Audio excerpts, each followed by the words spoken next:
Shalom sahabat The Significant Woman, apa kabar semua? Senang banget kita ketemu lagi di podcast TSW Talk. Nah, hari ini kita kedatangan seorang narasumber yang pastinya udah gak asing lagi nih. Apalagi jemaat GBIRC Sawangan. Kita udah sering banget dirayani oleh beliau. Beliau adalah seorang worship leader yang sering melayani kita di GBIRC. Tanpa perlu berlama-lama lagi kita sambut Dewi Thomas. Shalom Dewi. Shalom. Apa kabar Dewi? Puji Tuhan, luar biasa. Senang banget ya bisa ketemu di sini. Biasa. Apa Puji kabar Tuhan. Tuhan? Luar biasa. Apa kabar juga Kak Anita? Ya, luar biasa. Ya, kita sudah sangat familiar dengan Dewi ya karena selalu melayani bersama-sama di TSW dan ternyata di balik seorang Dewi tersimpan banyak mujizat Tuhan yang hari Iya. ini akan Puji kita Tuhan. spill out semuanya. Puji So, Tuhan. luar biasa. Thank you banget udah ada di Terima tengah-tengah kasih TSW Talk. udah diundang Iya. untuk Iya. bersaksi. Puji Nah, Tuhan. yang kita tahu biasanya Dewi terlihat sebagai seorang worship leader yang melayani Tuhan dengan luar biasa, dengan semangat, berapi-api. Dia kalau setiap dia yang WL tuh saya kayak wow diberkati banget gitu. Goosebump ya, berinding merinding kita. semua. Diberkati banget Puji lah oleh Tuhan. pelayanan beliau. Nah, kita mau tanya nih Wi, apa yang dari cerita kesaksiannya Dewi nih yang katanya luar biasa itu tuh awal mulanya seperti apa Wi ceritanya? Kita kayaknya udah kenal lama ya. Kalau Debbie. kita udah tahu ya. Udah kenal lama ya. Kalau saya sama- udah sama tahu, Sis tapi Bella. kan sahabat The Significant Iya, Woman belum tahu nih. tahu. Kita Puji mesti. Tuhan ya, kita mau. Aku boleh cerita nih ya, Boleh dong, boleh boleh bersaksi ya. banget Yes. Wow, luar biasa kalau hari ini ada semua karena kebaikan Tuhan, kemurahan Tuhan. Yes. Terutama mungkin diundang di sini karena 10 tahun hidup dengan anugerah tanpa ovarium sama sekali. Wah, luar biasa. Jadi 10 awal tahun, mulanya 10 nih, tahun ya. Bapak Ibu Saudara semua, ibu-ibu semuanya yang diberkati Tuhan. Awal mulanya saya itu hamil anak kembar di 2014. Lalu anak kembar saya hamil cuma 7 bulan loh. 30 minggu. Nah 30 minggu bulan itu ya. tiba-tiba kontraksi. Kontraksi luar biasa. Tapi sebelumnya saya masih aktif melayani di satu gereja kan. Bu Bella juga tahu. Tahu semua. Jadi aktif melayani, masih singers waktu itu pagi sore sampai tiba-tiba ada flag. Tapi masih baik-baik aja. Bahkan dicek semuanya sampai 4D sehat semua. Nah BTW waktu dicek 4D itu anakku dua-duanya laki-laki. Dua-duanya laki-laki. Jadi kita udah siapkan nama. 1 hari sebelum baby shower tiba-tiba kita cek berubah jadi laki perempuan. Dan itu gitu ya? confirm. Iya. Bingung kan? Kok ya udah nggak apa-apa kan namanya juga anak pertama kan ya. Iya. Karena suamiku tuh pengennya punya anak 4. Oh. Cita-citanya pengen punya anak 4 karena dia anak laki-laki tunggal. Nah singkat cerita tiba-tiba setelah itu hari Seninnya baby shower, hari Sabtu Seninnya tiba-tiba saya kontraksi. Berasa banget kontraksi sampai maaf ya pipis pun turunnya cuma satu-satu gitu. Jadi agak luar biasa. Sampai akhirnya di hari Kamis, kalau nggak salah Kamis atau Rabu, saya masuk rumah sakit, bed rest di situ. Sudah itu tiba-tiba Seninnya harus melahirkan dini. Di usia hampir 31 minggu. Waktu pas melahirkan, Sekitar operasi 8 darurat. bulan berarti ya, sekitar 8. Belum sampai 8 itu baru bulan 7 ya? bulan hitungannya. Operasi darurat di malam itu ya udah hopeless. Sebenarnya hopeless ya. Hopeless banget gitu papa di telepon, orang tua di telepon, mertua di telepon. Karena anaknya belum cukup. Belum cukup Iya, bulan, belum cukup bulan, belum cukup umur. Resikonya tinggi. Tapi puji Tuhan selama bed rest itu sudah dikasih pematangan paru. Oh iya. Jadi at least supaya bisa bertahan. Nah, setelah itu dilakukan operasi sesar. Operasi biasanya kalau ibu-ibu tahu kan operasi sekitar berapa menit? setengah jam. Setengah jam ya, iya. setengah jam itu 2014. Setengah jam sampai 1 jam. Ini operasinya dari jam 9 malam sampai setengah 1 pagi. Wow, Kebayang? lama sekali ya. Operasinya ternyata Rumit. tengah malamnya suami dipanggil masuk. Waktu itu ada dokter di salah satu rumah sakit di Serpong. Dokter balik badan, terus suamiku harus ngeliat perutku nganga. Perutku nganga dan di situ bayi-bayi baru diangkat, masih ada di situ, baru diangkat setelah proses kelahiran ya. Jadi di situ ternyata ada ditemukan 2 buah kista. Ya, satu sebesar kepala bayi, 500 gram itu di sebelah kanan. Ovarium. Jadi kalau ibu-ibu tahu, ovarium adalah indung telur. Nah, indung telur di kanan kiri kalau di anatomi biologi ya, itu untuk menghasilkan telur. Jadi indungnya itu dibuat sama Tuhan ada 2, kanan dan kiri. Yang di kanan ada kista sebesar kepala bayi, kurang lebih 500 gram. Yang sebelah kiri itu panjangnya 20 cm. Seperti cakwe. 20 cm. Panjang ya. Jadi kalau ada yang cerita diameter kistanya sekian, dan kalau misalnya kita bisa cari tahu juga diameter kista kalau nggak salah 3 sampai 5 cm itu udah fatal. Nah, aku 20 cm. Berarti diameternya 10. Ya kan kalau kita bagi 2 ya. Ini kayaknya langka juga ya kejadian seperti ini ya.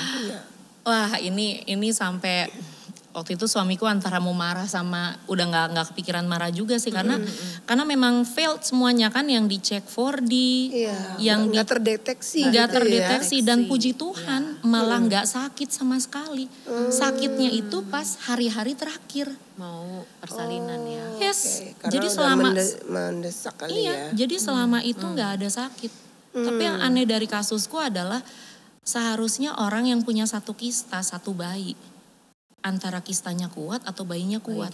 Kalau ada kistanya kuat, bayinya neken bayinya meninggal.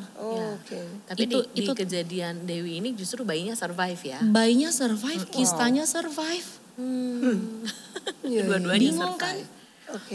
Jadi kistanya ada 2 sebesar itu, ovariumnya masih ada, ovarium melilit ovarium, dan bayinya juga masih selamat. Luar biasa. Wow, jadi waktu pas dibuka, kejadiannya dibuka waktu itu, entah gimana terjadi torsi, namanya torsi. Jadi pelilitan antara kista dan ovarium. Jadi ini kista, ini ovarium. Ini bisa bergulat gitu mereka sampai terlilit. Sedangkan perutku tuh full house. Bayi di atas, di bawah, kista di kanan kiri, ovarium di kiri. Jadi waktu itu aku beratnya sebelum hamil 52. Waktu hamil 7 bulan 90. Wow, increase-nya udah over ya. Iya. Karena hamilnya ternyata laki-laki perempuan, jadinya nggak ada ngidam segala macam. Jadi benar-benar makan terus, nggak ada muntah, makan terus. Dan benar waktu lahir laki perempuan. Dahsyat ya Tuhan. Dahsyat ya, bisa berubah gitu ya. Iya, dahsyat ya. Laki perempuan. Saat itu Dewi usianya berapa? 28 tahun. 28 tahun ya. Nah, begitu sudah ketahuan ternyata setelah melahirkan itu ada kista, apa yang dokter lakukan? Nah, itu suami kan dipanggil masuk. Balik badan, lututnya udah gemeter, Kak. Karena kan kebayang ya ngelihat perut kebuka. Ngelihat perut kebuka, tapi di sinilah. Waktu pas perut kebuka katanya, Pak, kita udah cuci. Jadi darah si kista itu kan karena dipotong ya. Disayat-sayat. Jadi kalau ada mungkin ada dokter di sini yang menyaksikan podcast ini, itu disayat pelan-pelan. Nah, waktu itu si ovarium. Supaya nggak melukai ovarium. Yang satu, yang sebesar kepala bayi itu sudah melilit, jadi udah mati. Yang mau diselamatkan adalah sebelah kiri. Sebelah kiri disayat-sayat pelan-pelan, ternyata nggak ada yang tersisa, nggak bisa tersisa sedikit pun, karena terlalu lengket dengan si ovarium dan isinya kistanya itu sudah warnanya sudah hitam, jadi dibilang toksik. Nah, Akhirnya dokter panggil suamiku, ambil keputusan harus segera dipotong, diangkat semua. Nah waktu itu mungkin suamiku dan banyak orang kurang teredukasi bahwa ovarium itu menghasilkan hormon. Iya. Dan ovarium itu kalau dibilang adalah nafas hidup perempuan. Iya. Ya, jadi udah dipotong, jadi dengan tanda tangannya dia langsung tanda tangan tanpa mikir panjang. Karena dia juga udah gemeter lihat isi perutku. Iya. Ya, terus Karena juga anjuran dokter juga gitu iya, kan. Dan terus pasti beresiko juga kan buat si pasien. nah ini kan. itu si dokter cuma bilang ibu nggak bisa punya anak lagi. Tapi waktu itu ya seorang suami ya Pak Joshua Thomas, waktu itu cuman berserah sama Tuhan. Jadi kebayang ya waktu itu di dalam ruang operasi dia tanya gimana keadaan anak-anak saya yang perempuan sama laki. Ternyata Jacob Joanna nggak dijamin hidupnya. Benar-benar nggak dijamin karena ternyata yang kena pematangan paru hanya Joanna. Jacob enggak. Jacob waktu itu harus pakai ventilator. Keluar pun nggak nangis sama sekali. Jadi dia benar-benar berserah ya sudah gitu. Diangkat lah. Diangkat ovariumnya, anak-anak nggak dijamin hidup ya sudah. Dia keluar, habis tanda tangan dia keluar dari ruang operasi, dia nangis jelalatan kata mama papaku. Iya. Besokannya baru dia cerita ke aku kalau ovariumku sudah diangkat. Diangkat total. Terus aku bilang, kamu tahu nggak ovarium apa? Ya dokter bilang cuman nggak bisa punya anak. Wah di situ rasanya hancur semua. Bener-bener karena nggak semua orang paham gitu. Iya. Ovarium itu untuk apa? Iya. Ternyata ovarium itu adalah nafas hidup perempuan untuk menghasilkan hormon. Iya. Bukan hanya hormon seksual, bukan. Iya. Tapi di situ semuanya berhenti. Semua Kalsium, ya. semua hal berhenti gitu. Enggak juga orang paham bahwa dengan hormon itu bisa untuk menyerap kalsium gitu. Iya. Jadi waktu pas udah dipotong ya sudah. Saya menjadi orang yang menopause dini di usia 28 tahun. Jadi itu menopause dini di usia 28. yang masih sangat muda ya. Iya, masih sangat muda ya. Terus lalu gimana setelah itu menjalani kehidupan setelah menopause dini itu gimana kamu Dewi menerimanya gitu? Ya waktu udah tahu menopause dini, ya waktu itu kan beberapa kali saya juga ngerasa gejala-gejalanya ya. Kalau kita tahu nih coba ya, aku sekedar browsing ya. Iya. Jadi kayak pengangkatan ovarium total akan ada terjadi berbagai komplikasi. Yang pertama tanda dan gejala menopause. Terus depresi, penyakit jantung, gangguan memori, menurunnya hasrat seksual sama osteoporosis. Ya. Berarti tercoel lah ya seluruh keberhargaan kita sebagai perempuan ya waktu itu. Iya, Gimana tuh Dewi mengatasi hal itu? Pasti ada nggak terima dong sama Tuhan. Gimana kok Tuhan begini?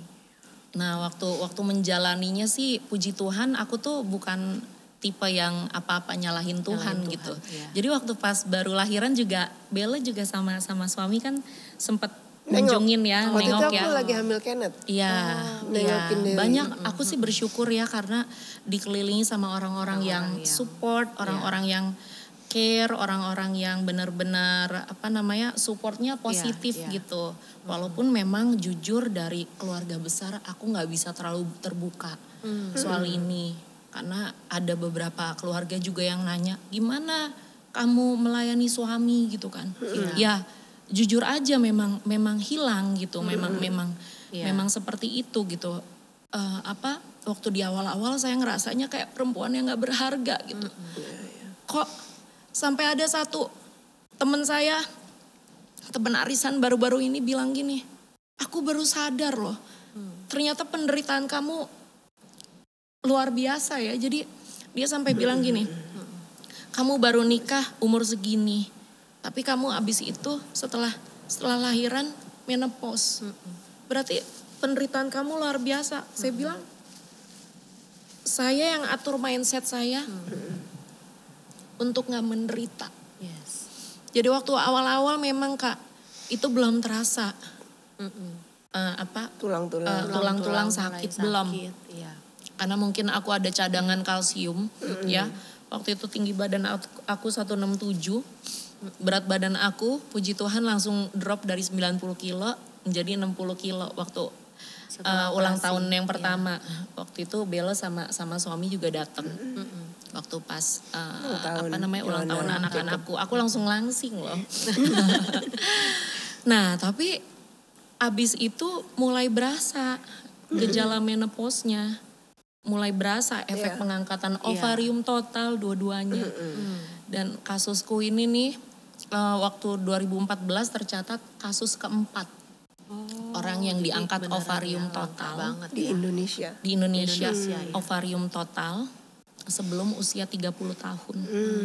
Dan kasus pertama orang yang diangkat ovarium total setelah melahirkan anak kembar. Nah setelah itu pasti dokter secara medis masih bisa menolong dong ya, karena kan usia masih muda. Apa yang waktu itu Dewi lakukan dengan hormon? Dengan hormon yang ada gitu ya setelah pasca operasi? Iya pasca operasi ya, karena kasusku seperti itu. Jadi ada dokterku pernah bilang 400% kamu akan meninggal muda. Di situ aku cerita sama mama. Itu dokter yang ngomong? Yes, waktu itu waktu konsultasi ada suamiku juga. Itu drop sih, drop. Iya. Cuman dari situ dia bilang harus healthy lifestyle. Yang harus dilakukan adalah healthy lifestyle. Jaga anak-anak ini baik-baik, katanya gitu, healthy lifestyle. Tapi saya nggak bisa lakukan apapun lagi pengobatan karena waktu itu usiaku belum 30 Be. Jadi too early dan beresiko sangat-sangat tinggi untuk cancer. Apabila dilakukan terapi-terapi untuk hormon terapi way out-nya. Jadi aku bukan penyakit ya sebenarnya. Iya. Osteoporosis itu bukan penyakit. Menopause itu bukan penyakit tapi kondisi. Jadi dengan kondisi itu hanya bisa dengan cara terapi hormon. Terapi hormon boleh dicek. Ibu-ibu mungkin yang menyaksikan podcast ini tidak ada yang bisa, tidak ada rumah sakit yang mau memberikan terapi hormon di untuk Indonesia. Nggak ada yang mau untuk ya? orang yang masih too early. Karena memang belum Masih memadai belum kali di 30, Indonesia untuk Bukan terapi belum itu. memadai tapi faktor usia ya. faktor usia. Karena masih terlalu muda. Terlalu muda. Oke. Mungkin kalau udah mendekati usianya 50 itu boleh. 40 sekian, tapi aku waktu itu 30. Belum sampai 30. Aku harus di terapi. Jadi berjalannya waktu sampai akhirnya di 2018 ya, kalau yang tahu ya, aku terapi hormon akhirnya di Pineng. Jadi berjalannya waktu itu semua resiko atau semua yang disebutkan, misalnya kita browsing, apa sih efek dari pengangkatan ovarium, itu semua satu persatu aku checklist Be. Dialami berarti ya, satu persatu. Satu persatu. Jadi dibilang katanya nggak bisa tidur, badan panas, hot flashes, iya tiap malam. Hidup seperti zombie. Oke. Besokannya mau pelayanan, saya baru tidur jam 3 pagi. Insomnia juga ya. Ini panas semua. Badan semuanya tulangnya sakit. Dibuktikan dengan ternyata ronsen memang sudah pengeroposan. Kenapa aku bisa tahu pengeroposan? Karena awal mulanya iseng. Cek di Kalbe Pharma kalau tahu ya. Nah ini kebetulan di BX. Cek tulang. Kakakku kan lagi hamil mau beli minyak ikan. Kalau beli minyak ikan 2 gratis cek tulang. Waktu dicek Aku tulang. pernah juga tuh di Di sini juga pernah ya. Pernah ya. Waktu dicek tulang ternyata hasilnya merah. Merah semua Kak. Sampai petugasnya bilang kayaknya salah nih Bu. Saya ngeceknya. Karena dari luar nggak kelihatan ya. Dicek lagi. Ternyata benar merah. Nah selama yang proses itu, yang kakak tadi tanya gimana penyembuhannya, gimana prosesnya. nggak ada. Dokter nggak kasih treatment apapun karena berbahaya. Jadi aku pun nggak pernah aware kalau tinggi badanku turun. Sudah menurun. Menurun. Oke. Pas dicek di situ 163 2017. 163. Wah, turun banget, salah kali ya kita. Nah, pas dicek hasil dari yang kalbe itu bone mineral density ternyata kurang akurat. Jadi aku memutuskan untuk ke rumah sakit Pondok Indah untuk ngecek. Di rumah sakit Pondok Indah itu di RSPI baru ketahuan hasil akurat. Memang minus. Minusnya sudah ke angka osteoporosis. Oke. Nah itu waktu itu Dewi usia berapa? Di tahun 2017 itu? 2017 berarti 33 ya. Udah di atas 33 berarti bisa dilakukan lah ya terapi hormon ini kan setelah ini. Nggak bisa Kak, Masih di tetap Indonesia belum tetap bisa nggak ya? boleh. Harus mendekati umur Usia 50 baru bisa. Nah Oke, dari situ badanku mulai makin sakit, makin nggak karu-karuan. Tapi ya tetap beraktivitas. Tetap Karena apa? melayani ya. Karena anak-anak ini yang jadi Penyemangat. penyemangat tiap hari. Walaupun ya maminya seperti zombie, nggak bisa tidur, nggak bisa ini, nggak bisa badannya itu, sakit, badannya sakit, nggak ada obat, benar-benar nggak ada obat sama sekali. Hanya dikasih kalsium. Waktu itu kalsiumnya cukup tinggi karena kondisi BMD, bone mineral density aku yang menurun banget ya. Kalau nggak salah di minus 3,8. Waktu itu di minus 3,8 apa 3,6. Di atas 1. itu. Oh di atas 1. Itu kan terlalu jauh kan ya, terlalu jauh. Nah waktu itu setelah itu dokter bilang katanya harus dikasih dosis tinggi 3 kali 1.200 mg kalsium. Oke, aku ikutin dari kalau nggak salah Maret ke November akhir. Ternyata di November akhir kalau sis tahu Salt Ministry, aku pernah ada ministry di Bintaro. Nah, setelah aku pelayanan tengah minggu itu badanku sakit semua. Sini kayak udah mau patah rasanya, kayak udah mau patah. Di malam itulah besokannya aku ngecek lagi, ternyata minusnya makin turun di minus 4,8. Agak lucu juga ya dikasih kalsium malah bukan meningkat, Yes. kalsiumnya malah menurun. Padahal waktu itu aku ke dokter yang di RSPI itu aku sudah tulis. Jadi kalau ada yang pernah ke dokter ortopedik itu selalu ditulis ada kronologinya. Kalau ke dokter tulang begitu ada kronologinya apa. Aku udah tulis aku sudah nggak ada ovarium bla bla bla bla bla bla. Tapi mungkin pengetahuan beda-beda ya. Jadi ternyata dosis yang aku minum segitu banyaknya itu keluarnya di pipis. Gak ada yang masuk, gak ada yang terserap di badanku. Wow. Gak ada satupun yang menyerap gitu ya. Nah, gak ada yang terserap sama sekali badanku. Ya akhirnya ya jalan satu-satunya adalah terapi hormon. Dan itu dilakukan ya waktu itu. Di Penang itu Ya, ya. di Penang akhirnya. Karena udah saking kesakitannya waktu itu. Tapi akhirnya dengan terapi hormon di Penang ini ada perbaikan. Di malam itu aku cuman minta sama Tuhan karena kesakitan banget abis pelayanan kan. Ya pelayanan tetap pakai hikmat lah. Iya. Kesakitan banget udah Tuhan udah gak sanggup gitu. Tadinya di bulan Januari 2018, 5 Januari 2018 aku udah janjian nih sama salah satu dokter di NUH untuk konsultasi dan terapi hormon. Tapi ternyata badan ini gak kuat. Akhirnya aku browsing malam itu dengan hopeless banget. Rasanya gak ada yang bisa nolong. Iya. Tiba-tiba aku browsing pengobatan murah di Penang. Kenapa aku bilang pengobatan murah? Karena aku sudah ke 5 rumah sakit waktu itu. Dan rumah sakit terakhir bilang begini, ibu harus pasang pen. Di 6 ruas. Aku tanya sama ada salah satu adik temanku bilang 1 pen aja Ci itu 60-70 juta. Dan kejadian aku gak di cover asuransi. Kecuali aku kondisinya adalah kecelakaan. Iya. Baru aku di cover asuransi. Sampai suamiku bilang, jual aja lah yang ada. Yang penting kamu masih bisa berdiri.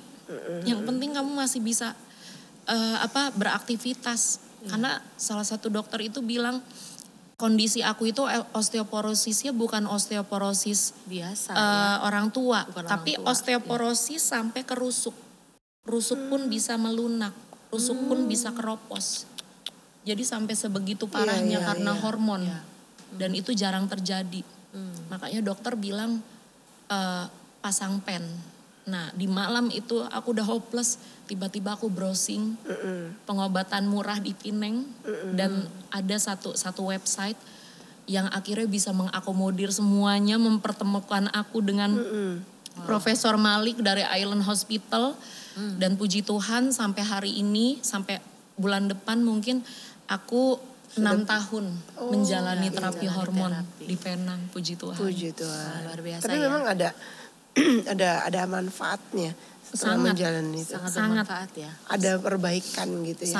Sangat.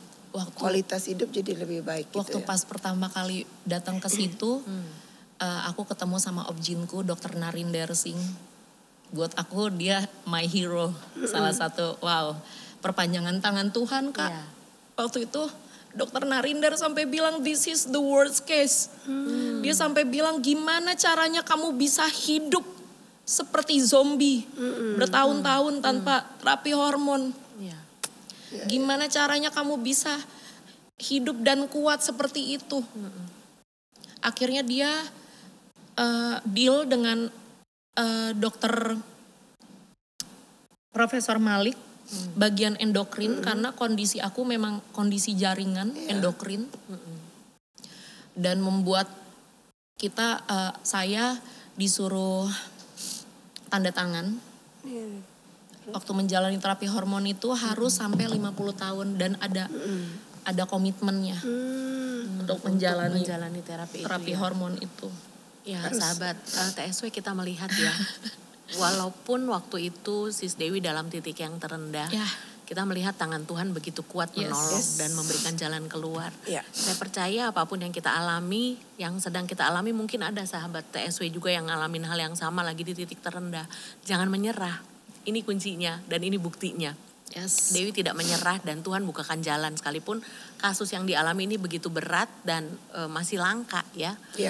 Dan pastinya waktu Dewi lagi ngalamin titik-titik itu pasti ada ayat firman Tuhan yang menguatkan, yang membangkitkan. Boleh dibagikan, Dewi. Ayat firman Tuhan yang menguatkan salah satunya adalah selalu ingat kebaikan Tuhan. Jadi kalau misalnya sama Tuhan itu jangan transaksional dan harus selalu ya udah Tuhan kalau misalnya ini terjadi sama aku berarti aku tahu ujung-ujungnya baik. Kalau belum baik berarti belum ujungnya. Jadi ada satu ayat, sekalipun pohon ara tidak berbunga, pohon anggur tidak berbuah. Hasil pohon zaitun mengecewakan, sekalipun ladang-ladang tidak menghasilkan bahan makanan. Namun aku akan bersorak-sorak di dalam Tuhan, beria-ria di dalam Allah yang menyelamatkanku. Almarhum papa saya selalu bilang, orang yang diciptakan gak boleh komplain sama si pencipta. Jadi apapun yang terjadi, Tuhan itu baik. Amin. Waktu kamu masih bisa bilang Tuhan itu baik, itulah kebaikan Tuhan. Artinya apa? Kamu gak jauh, gak dibiarin jauh dari Tuhan. Waktu kamu terus bilang Tuhan itu baik, itulah kebaikan Tuhan. Amin. Kamu tetap digenggam sama Tuhan. Jadi sekalipun, bahkan saya selalu bilang, sekalipun saya gak sembuh Tuhan, saya akan terus melayani Tuhan. Selama kaki ini bisa berdiri, saya akan leading worship, saya akan terus menyembah Tuhan, saya akan terus ngajak jemaat menyembah Tuhan. Pernah satu kali, waktu sebelum terapi hormon semua kering Kak, semua kering, sampai tangan ini kering. Tapi waktu saya WL sacrifice-nya adalah saya ngajak jemaat tepuk tangan. Ini berdarah semua. Teman-teman semua tahu. Jojo suamiku udah siapin Hansaplast selalu. Untuk balut tangan aku. Kalau aku melayani 4 kali, 4 kalinya itu berdarah. Sampai segitunya. Tapi itulah kebaikan Tuhan, aku bisa bertahan. Yes. Jadi teman-teman ibu-ibu yang mungkin baru diangkat rahim atau diangkat satu ovariumnya, jangan nyerah. Yes. Ada yang baru menopause dini, jangan nyerah. Jangan Merasa. terus mengasihani dirimu sendiri. Saya adalah bukti kebesaran Tuhan. 10 tahun saya hidup tanpa organ ovarium dua-duanya. Tapi saya masih bisa tegak berdiri walaupun 7 cm sudah berkurang. Yes. Ini ada kesaksian yang hidup ya. Yes. Bagaimana Dan sangat menguatkan kita semua pastinya ya. Dewi dengan segala keberadaannya dia masih tetap melayani Tuhan gitu loh. Ya. Dia masih mau semangat. Jadi kalau kita cuman baru sakit flu, pilek, jangan berhenti melayani. Ingat Dewi ya saudara ya. Iya. Gitu, dan Dewi ada kesaksian nggak yang yang Natal kemarin ini nih. Oh iya, jadi kan sebenarnya kan Ada banyak insiden. banget ya, banyak banget kan efek dari pengangkatan ovarium, dari osteoporosis yang aku alami. Dan salah satunya osteoporosis selalu dibilang sama dokter tidak boleh jatuh. Gak boleh jatuh. Kalau jatuh pun udah disimulasikan jatuhnya ke depan. Itu kayak udah Ada masuk caranya alam ya. bawah sadar saya. Oke, kalau misalnya kita tahu udah mau jatuh, jatuhnya ke depan. Walaupun kayaknya nggak mungkin ya, jatuh bisa diatur Bisa gitu. diatur. Tapi puji Tuhan waktu malam Natal, bukan malam Natal kemarin, tapi di awal bulan Desember, 2023 Natal pertama, iya. Natal pertama itu saya dengan beberapa rekan WL turun di Dari tempat yang salah, sebenarnya. Tapi waktu itu saya jatuh dengan badan 70 kilo seperti ini gitu. Jatuh di satu kaki. Menumpu satu kaki Menumpu di satu kaki. Iya. Dan harusnya waktu itu disaksikan banyak orang. Kaki saya udah oglek, harusnya patah. Harusnya patah. ya, apalagi dengan kondisi ada osteo ini ya, ya. osteo. Tapi itulah Tuhan, sekali lagi Tuhan kita. Yes. Tuhan yang paling, Tuhan ahlinya kemustahilan. Iya. Yes. Waktu pas dicek di malam itu masih ada bukti radiologinya. Yang gak osteoporosis, yang gak kena osteoporosis hanya telapak kaki saya. Wow. Justru telapak kakinya. Telapak baik. kakinya dalam keadaan yang yang baik. jatuh bertumpu ya di situ. Iya. Itulah Tuhan. Tapi yang lain rapuh osteoporosis, di situ yang enggak. Wow. Jadi bertumpu di satu kaki yang udah dilihat sama banyak orang, ada Ko Franky Kuncoro, ada peser-peser yang lain. Itu lihat udah begini kaki saya waktu malam itu. Itu nggak patah, Nggak patah. hasilnya nggak patah, nggak geser, Nggak osteo. nggak retak, nggak osteo. Padahal waktu Di kaki, di telapak kaki. waktu Can you- kejadian Dewi cerita tadi udah mau pingsan. Udah ya? mau pingsan, udah mau karena kan pingsan. memang Iya. saraf Saking semuanya kan di sakitnya. kaki ya. Di kaki, iya. Saraf kan semua di kaki, saya bertahan, bahkan nggak nangis, puji Tuhan, saya masih bisa meresponi Firman Tuhan. firman Tuhan, pujian penyembahan. Pujian Waktu saya turun, udah pergantian, saya masih bisa meresponi.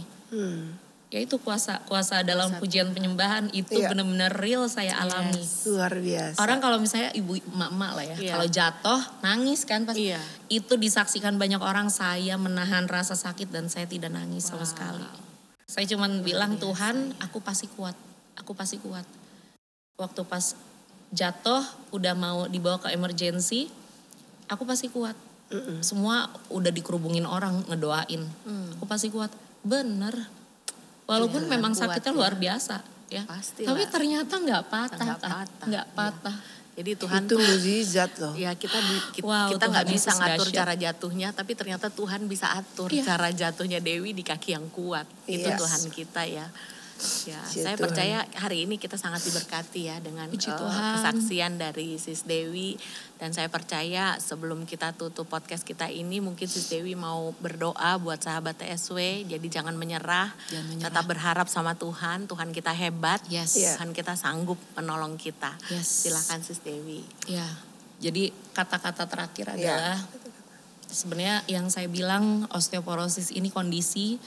Jadi saya masih menjalani 13 tahun lagi terapi, 13 tahun lagi Bapak Ibu terapi, bulak balik ke Penang, Tadinya setahun 3 kali, sekarang puji Tuhan setahun sekali ke Penang. Oh iya, tapi sebentar. saya nggak mau menyerah.